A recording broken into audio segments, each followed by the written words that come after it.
For more than 80 years, the Colorado River District has been working to protect West Slope water and keep your water on the western slope.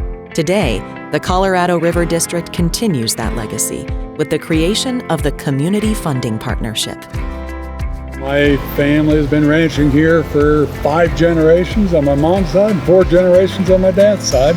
Bert is the neighbor, the next ranch down, and I've known him virtually my whole life. Grew up here in Gunnison and always just ranched. I work for Trout Unlimited here in the Upper Gunnison Basin. Grew up fishing, but also, irrigating and appreciating, everything that the water can provide to the valley. We were the recipient of a grant project to construct the Gunnison River Irrigation Infrastructure Improvement Project. There's just 2 parallel diversion wings here that didn't make sense. Virtually every year after high water, we would have to come in with a big piece of equipment and put in more rock. We'd just be replicating the same thing over and over every year. We're combining 2 ditches into 1 diversion structure and doing away with the historic push-up dam. And we installed a return gate to deal with sediment and debris, and it also reduces fish entrainment.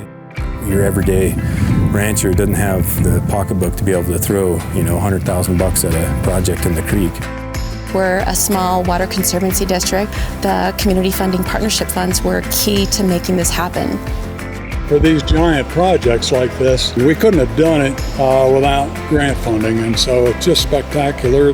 There were so many partners and people that came together, and it just really worked seamlessly. This is like a dream come true that this actually came to fruition.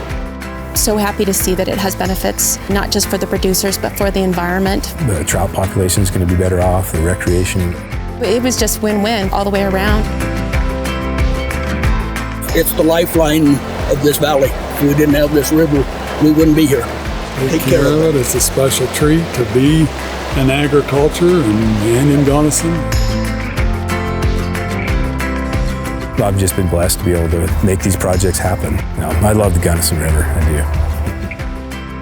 If we can think and work collaboratively in how we solve our problems, there may be a chance for our kids to really be able to enjoy a clean river, a beautiful environment, and continue to enjoy the outdoors. Together, we're funding community-driven projects that benefit current and future generations on the western slope. Because the work we do today will define our communities tomorrow.